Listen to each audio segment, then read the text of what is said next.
nama Yesus berkati umat-umat yang hadir pagi hari ini. Biarlah Tuhan kami persembahkan seluruh hidup kami kepada Tuhan, agar semuanya Tuhan menjadi kemuliaan bagi nama Tuhan. Terima kasih Tuhan Yesus sudah siap beribadah, mari sama-sama katakan amin. Haleluya. Haleluya. Masih lagi semua baik, semua yang Tuhan berikan pada hidup kita, katakan semuanya itu baik. Haleluya. Haleluya.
Haleluya.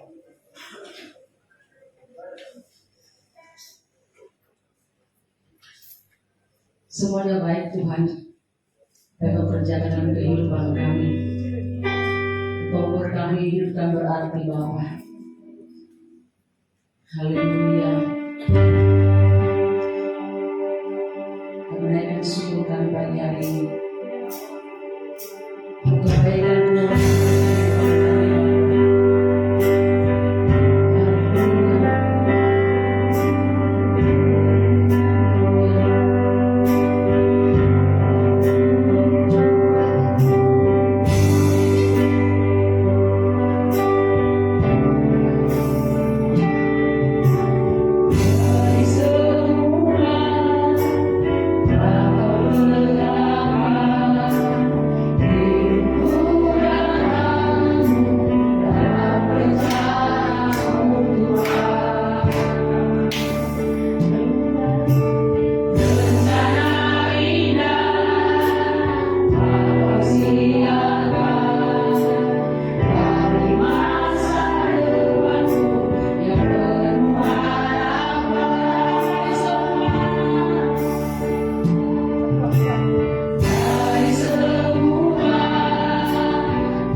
Bapak yang tak pernah meninggalkan kami sedetik pun. Semua yang berperan hidup kami Tuhan adalah baik adanya.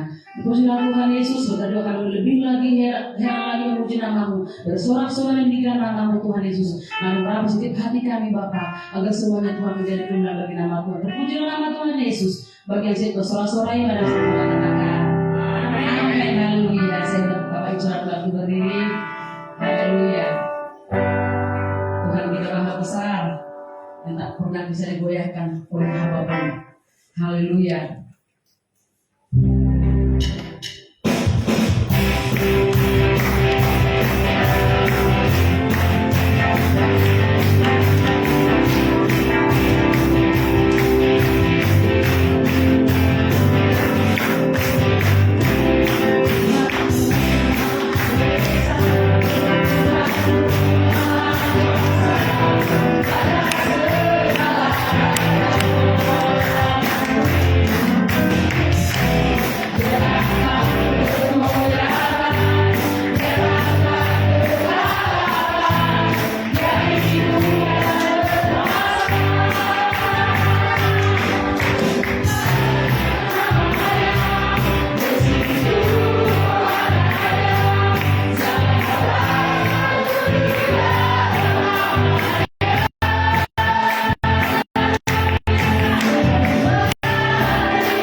seperti di surga. Amin.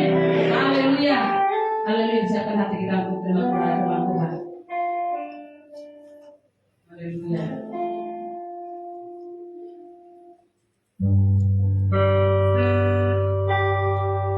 Terima kasih Tuhan Yesus. Rancanganmu selalu terbaik dalam hidup kami. Semoga Bapa yang baik, Bapa yang selalu ada dalam setiap napas hidup kami, yang selalu menyertai kehidupan kami dari hari ke hari. Baiklah Engkau dipuji disembah Tuhan. Haleluya. Terima kasih.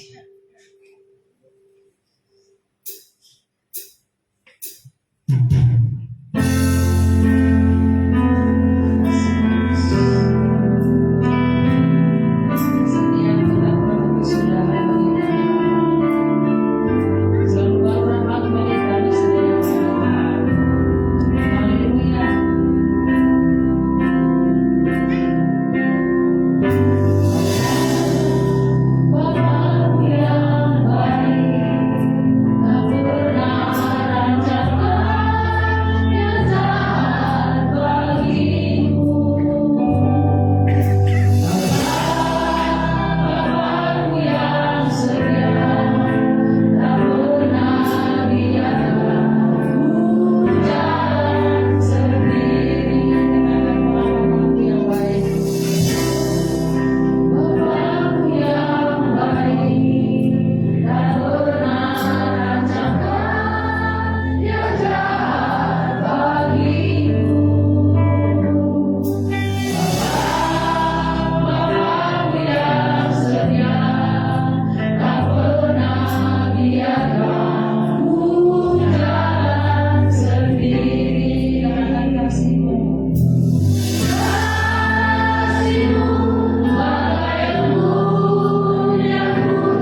Engkau yang membuka tingkap-tingkap langit-Mu ya Tuhan, dan Engkau memberikan roh penolong, Engkau berikan roh penghibur, Engkau memberikan roh hikmat, roh kebijaksanaan, Engkau memberikan roh pengenalan akan Tuhan.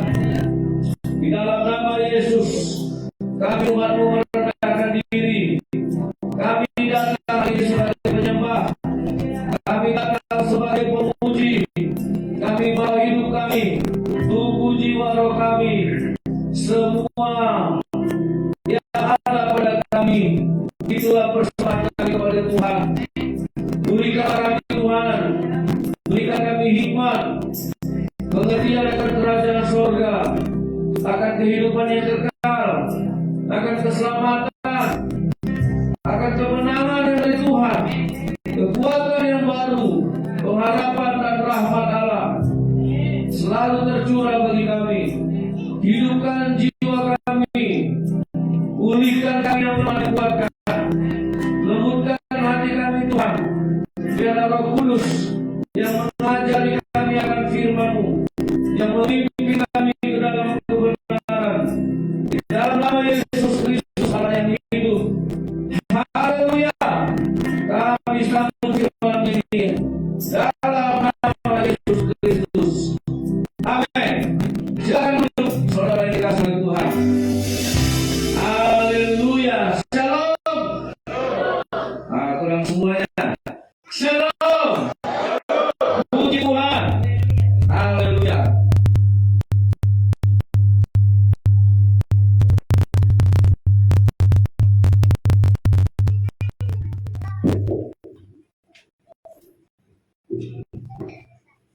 Baik, Bapak Ibu dikasihi oleh Tuhan,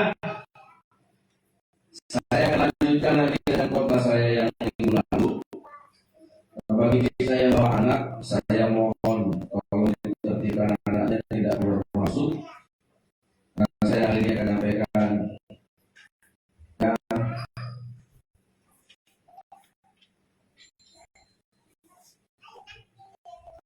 firman Tuhan.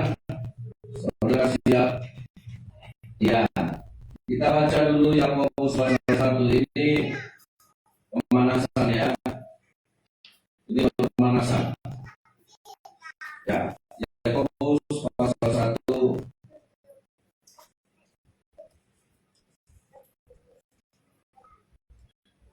ayat yang kedua. Ya, kita baca dulu Yakobus pasal 1 ayat 2. Ayat 2 dan ayat 3. Ya. Iman itu dulu berikutnya. 1, 2, 3.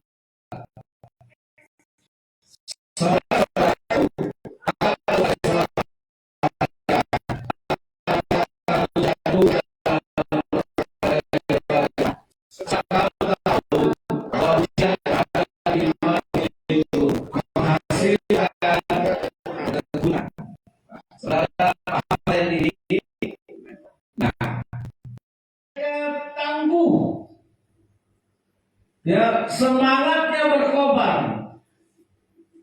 Saudara, walaupun mereka tahu kemampuan peralatan mereka terbatas, Ini salah satu contoh yang saya ambil. Bertahun-tahun kita mengikut orang Kristen. Apakah saudara sudah menemukan bahwa ketika imanmu diuji, ketika imanmu dicobai, ya ini beriman dicobai, beriman diuji, apakah dia menghasilkan sebuah ketekunan yang membuat kita menjadi orang yang ulet? Saudara yang dikasih oleh Tuhan, ini yang mau saya sampaikan pada kita hari ini.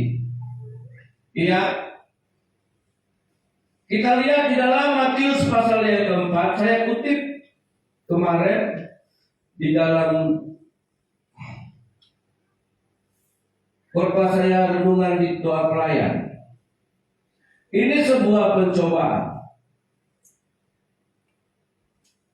Ayat 1, Matius pasal 4 ayat 1, maka Yesus dibawa oleh Roh ke padang gurun untuk dicobai siapa? Iblis. Siapa yang bawa? Roh Kudus. Di mana Roh Kudus itu berada? Di dalam dirinya. Saudara, orang Kristen harus bisa diuji. Apakah rohaninya berkembang? Apakah hikmatnya bertumbuh? Apakah imannya bertumbuh? Saudara, iman saya, ukuran pertumbuhan iman bukan karena Tuhan ngasih saya mobil, ngasih saya rumah. Tidak.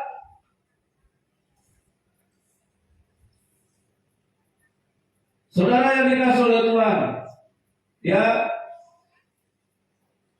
Dan ayat 2, dan setelah berpuasa 40 hari dan 40 malam, akhirnya lapar lagi. Tuhan, aku kan berpuasa untuk Kau supaya iman. Tuhan, aku kan melayani untuk Tuhan. Aku sudah rajin ke gereja. Banyak orang mengatakan ke pelayanannya, dia rajin ke gereja, dia sudah setia kebaktian, terus dia bilang itu menjadi tiket supaya Tuhan tambah-tambahkan selalu berkatnya. Tuhan jauhkan masalah, Tuhan jauhkan pencobaan. Maunya kita kan begitu, saudara. Makanya banyak orang kadang-kadang mengadakan doa dong, puasa biar Tuhan kabulkan. Ada juga orang yang tidak berdoa Tuhan kabulkan. Saudara, kalau saudara memuji Tuhan, bukan supaya Tuhan tambah baik sama saudara. Saudara tidak puji Tuhan, Tuhan tetap baik. Engkau berdosa, engkau marah sama Tuhan, Tuhan tetap baik. Amin. Manusia menghujat, manusia menyalibkan Yesus, Yesus tetap baik. Jadi kalau kita memuji Tuhan, terus kita berdoa, berpuasa supaya Tuhan kabulkan, supaya Tuhan tambah baik sama kita, itu salah. Kalau saudara memuji Tuhan, saudara melayani Tuhan, saudara baca Alkitab, saudara menyembah Tuhan, saudara berpuasa kepada Tuhan, supaya saudara tambah baik sama Tuhan, supaya saudara tambah sayang sama Tuhan, bukan supaya Tuhan tambah sayang sama saudara. Kita maki-maki pun Tuhan dia tetap sayang sama kita, karena Allah itu kasih. Amin. Jadi buang pikiran begitu. Tidak serta-merta karena aku hamba Tuhan terus ini cukup, masalah tidak ada, penyakit tidak ada, ya tidak ada gejolak dalam rumah tangga, tidak ada masalah dalam pekerjaan. Sekalipun ini pelayanan gereja, ini pelayanan Tuhan, ini juga ada sebuah, ini ada masalah juga. Saudara dikasih Tuhan. Nah, waktu Yesus berpuasa 40 hari 40 malam, makanan. Nah, jalan ini dimanfaatkan oleh iblis. Udah nggak keluar, udah makan. Bahkan tambah hebat iman. Udah tambah dekat lagi sama Tuhan. Tidak mau memfasilitasi ini. Kan seolah kita berdosa itu sebagai dari orang yang sakti. Saya lihat di YouTube orang-orang itu, ya kan, udah kayak dulu. Berdiri, suruh lepaskan badan, diri, tumbang. Saudara yang dikasih oleh Tuhan, saya bukan tidak percaya pekerjaan Roh Kudus, tapi lihat orang-orang yang tumbang itu berubah,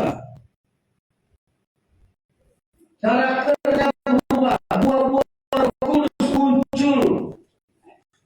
Amin. Di dalam nama Yesus, saudara, saya mau sampaikan hal ini. Jadi kalau Tuhan tidak memberi Yesus makan selama 40 hari 40 malam, lantas Yesus iblis datang ambil muka. Ayat 3 berkata, lalu datang masih mencoba itu. Siapa masih mencoba? Iblis berkata kepada Yesus, jika engkau anak Allah, perintahkanlah supaya batu ini jadi roti. Kan kau udah kuasa, udah hebat kuasamu, udah dari orang sakti kamu. Apa yang menjadi Allah pasti dikasih Tuhan. Apa yang menjadi kita kan terbawa kayak gini. Saya tidak mau kayak gitu, saudara. Berpuasa 3 hari, berpuasa 5 hari, tidak makan. Saya hanya sampai 5 hari aja baru tidak makan, tidak minum. Terus setelah saya tahu apapun yang minta pasti dikasih Tuhan. Wah, yang mendoakan pasti terjadi karena kamu sudah punya kuasa untuk berpuasa di Tuhan. Sudah kayak orang sakti. Buktinya terima kasih saya sepeda motor. Saya tidak puasa 3 hari, 5 hari, 3 hari, 5 hari, belum lagi yang sehari-hari. 9.3 saya melayani, 2003 boleh yang ngasih sepeda motor. Saya beli 5 juta. Sebelumnya dalam 10 tahun saya telah membeli. Kan itu target. Sampai dulu berpikir, apakah Tuhan pakai saya? Saya sudah berdoa, saya sudah melayani Tuhan, saya sudah berdoa, saya sudah sungguh-sungguh kenal Tuhan kasih saya. Nah, pikiran ke materi. Saya tidak pernah berdoa. Terus saya berdiri. Karena saya berpikir, betul-betul di situ kami sekiranya saya ini nama Yesus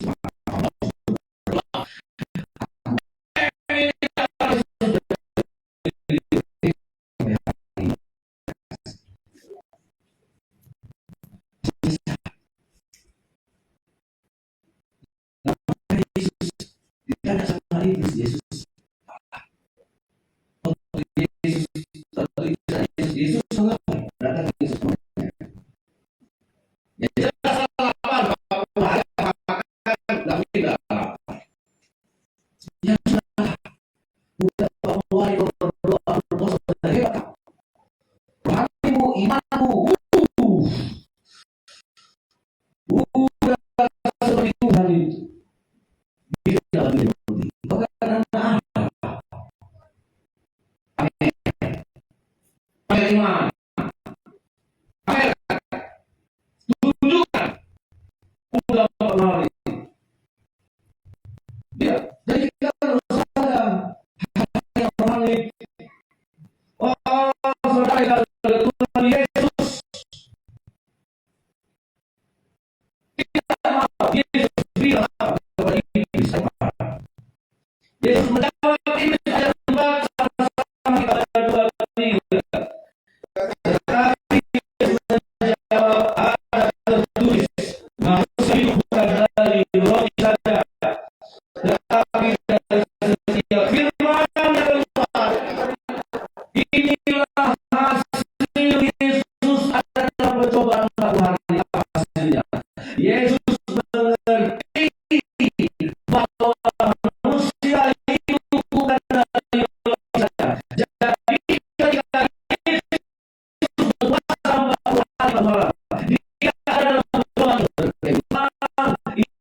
bahwa usianya bahagia hidup bukan dari roti saja tapi dari firman Yunus. Ini yang dikehendaki Tuhan. Sekalipun Tuhan tidak berubah bagi dari roti, sekalipun Tuhan tidak menurunkan roti dari surga karena memang Yesus Allah, tetapi seorang anak Allah yang turun ke dunia menjadi manusia, dia berubah. Dia udah dilantik jadi raja, dia udah diurapi jadi raja. Roh Tuhan sudah berkuasa atas Daud. Pertanyaan saya, Daud setelah dilantik, setelah diurapi, setelah Roh Tuhan turun, jadi raja nggak? Anak-anak sekolah, jadi raja nggak? Jawab.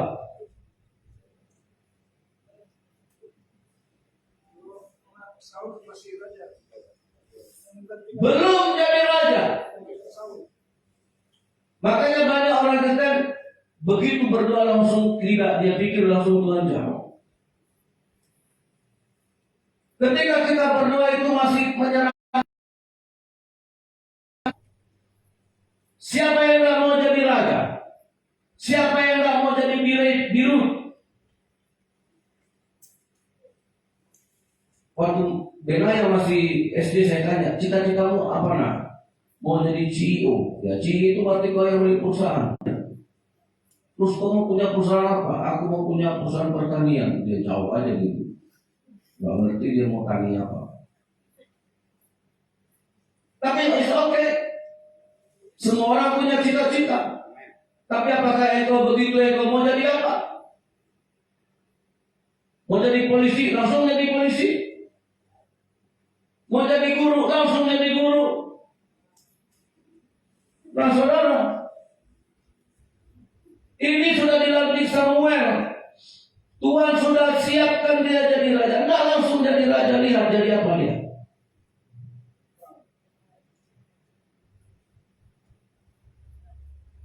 Ayat 21.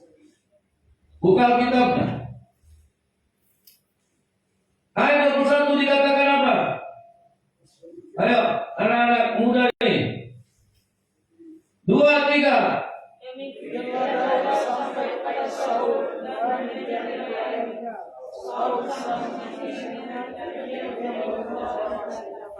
Ayat 22.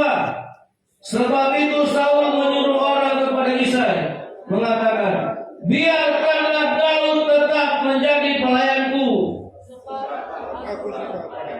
Jadi apa dia? Jadi pelayan. Jadi kalau saudara lihat di sini, di diagram ini, di eksperimen ini, ketika jadi raja, apakah Tuhan pilih jalan pertama, jalan kedua, atau jalan ketiga? Makanya ketika kita menyerahkan diri kepada Tuhan, seolah-olah Tuhan membawa kita melenceng dari yang kita mau. Begitu tamat kuliah minta kerja sama Tuhan. Tuhan, aku udah S1, IP ku bagus, aku minta kerja. Dalam nama Yesus, amin. Terus besok datang orang, mau nggak kau kerja dari tukang antar koran? Sarjana belum, masa jadi tukang antar koran? Aku sudah bilang sama Tuhan, aku paling nggak kerja di Pertamina, di bank, pakai dasi, pakai baju, bawa tas, isinya kertas.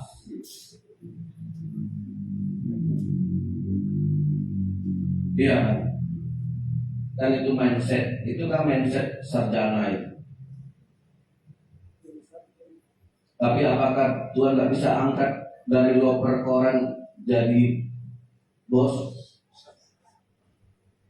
Dulu siapa dulu yang khotbah ke sini yang direktur mandiri itu, yang manajer wilayah itu, Soalwan itu namanya, mulai dari satpam.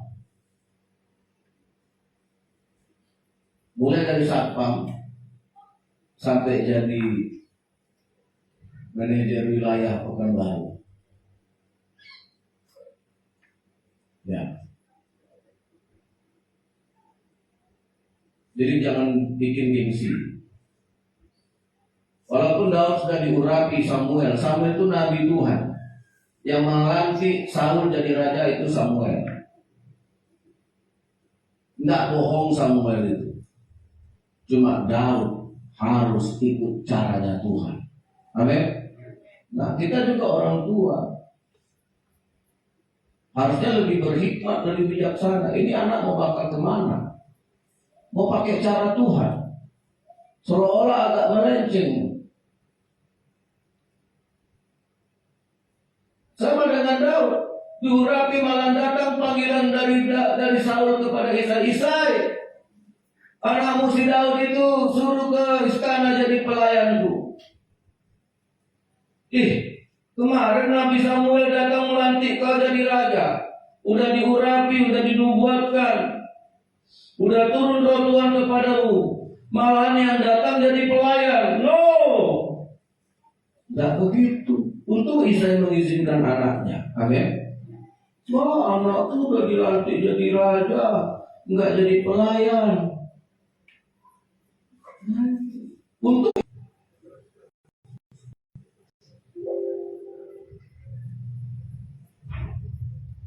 Oh, percepatan ya. Nah, ini yang saya kemarin nggak jadi. Nah, kalau lihat mana yang lebih cepat sampai di tujuan.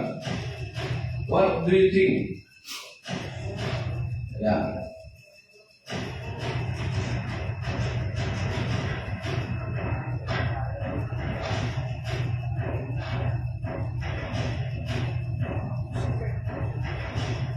Trackingnya sama. Nah, saudara lihat ujungnya awalnya kan sama itu, startnya sama, dasarnya. Nah, permukaan finishnya juga sama.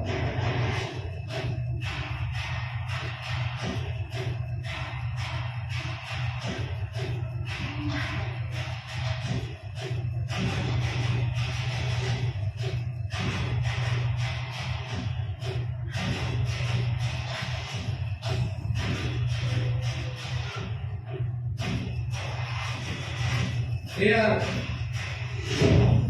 Nah, siapa? Waktu kuliah uang sering putus.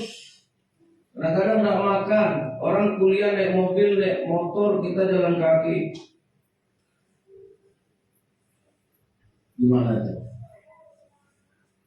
Gimana mau pintar, Mak? Orang mau sekolah kuliah pagi sarapan, aku enggak.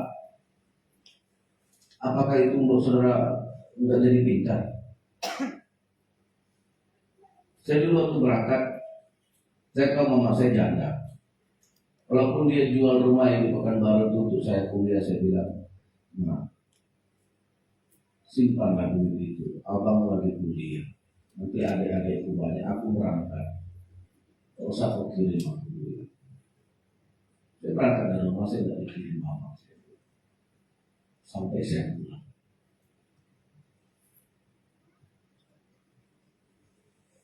Tidak ada dikirim. Waktu mama masih hidup juga ada aku cerita. Iya, dan berharap. Waktu saya sekolah Alkitab, dari mana uang saya beli odol? Tidak ada. Dari mana uang saya beli sikat gigi pun tidak ada. Untuk persembahan begini tidak ada. Yang membiayai saya kuliah katanya dulu dari orang Selandia Baru. Itu pun baru selesai kuliah baru saya kasih surat terima kasih. Karena tahan duit. Waktu itu mie ayam di kampus kami masih 300 perak satu mangkok. Itu pun saya tidak mampu.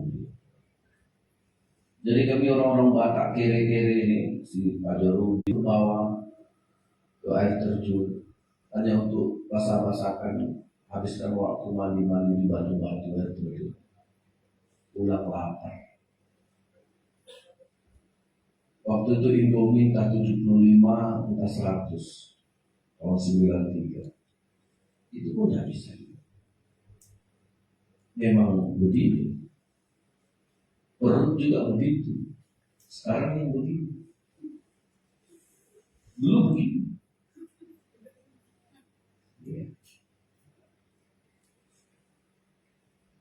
terakhir saya 94 saya membuka pelayanan di Johan juga gitu. Saya pikir saya pergi pelayanan makan, pulang pelayanan makan apa?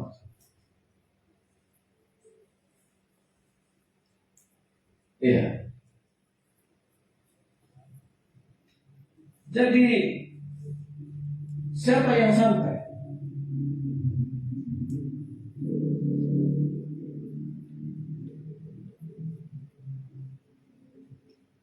Saudara lihat dari orang Matius.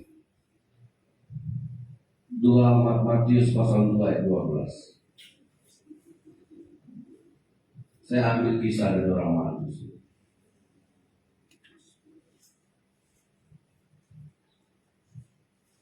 Matius pasal 2 ayat 12. Mari kita baca ya. Matius pasal 2 ayat 12. 2, 3. Dan karena diperingatkan dalam mimpi supaya jangan kembali kepada Herodes, maka pulanglah mereka ke negerinya melalui. Orang Herodes ini berangkat dari negerinya menemui Yesus. Saudara tahu berapa lama dia berjalan?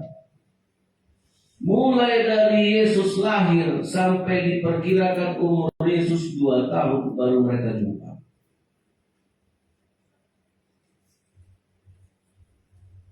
Baru mereka jumpa betapa jauhnya jalan itu.